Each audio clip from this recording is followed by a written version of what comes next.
आज आम घरे बनाई बैगण तरकारी आपण देखिपारे यहाँ जिते देखा स्वादिष्ट खावाई से टेस्टी आपण यहाँ रुटी कि भात सांगे खाईपारे। या बनवाई आम ये नहीं कि बैगण कि टमाटो पियाज कि कंचा लंका आउ कि गुंड मसला आम नहीं कि बेसन।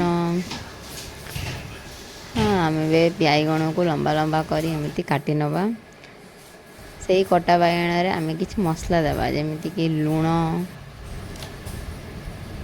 से दबा कि हलदी गुंड आउ नवा कि मर्च गुंड आ से सबुरे टिके पानी दे से मसला को गोले नवा तापरे से मसला को आम बैगण दुई पटे भलसे लगे नवा।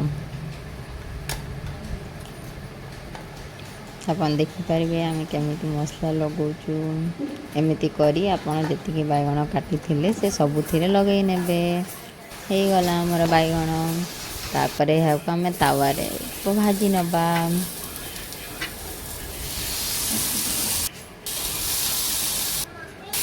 आमर ये बैगण सब भाजी हो गला तापर आम बैगण देवाई आम बेसन गोटे घोल प्रस्तुत करवा।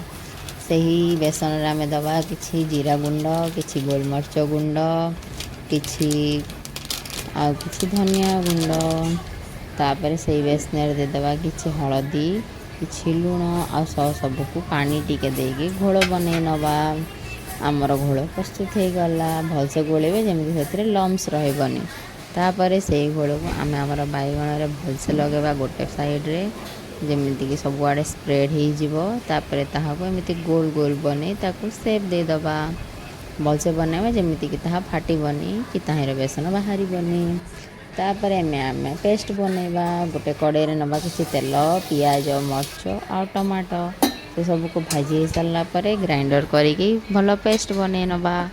तापर आउ गोटे कड़े दबा कि तेल कि जीरा को फुटा को दबा तापर आम बन पेस्ट को से पकई भाजी नवा कि समय तापर कि गुंड मसला देवा जमीती कि हलदी लुण जीरा गुंड धनिया गुंड आउ गोलमर्च गुंड आउ सबू गुंड मसला आमर पेस्ट को भलसे गोले नवा आमर पेस्ट भलसे भाजी नवा। जिते बड़े आमर बटा मसला कषा ही आसब आम ताहिरे दबा कि चिकेन मसला गुंड चिकेन मसला गुंड बास्ना भी बहुत बढ़िया खावा बहुत टेस्टी। आपन को जदि आम वीडियो भल लगुए ताले आपण आम चैनल टी सब्सक्राइब कर दिंतु। आमर मसला कषा हो गला आम बेसन घोल बड़ी टे तो आम तरकारी पकईदेलु एमर झोलटी गाढ़ा होता है। तापर आम बैगण जो रखी बेसन गोल ताकू दबा आ कि समय घोड़े नवा जद्वारा कि बेसन सीझीज देखिए आमर से बैगण आ बेसन बहुत भलसे सीझे ताकू बहुत आराम से गोलेबे ना तार बेसन सब बाहरी पड़ो भलसे गोले नहीं सारापर आम ताहिरे दबा कि पानी पानी दे सारापर ताकू फुटियापाई घोड़े नवा।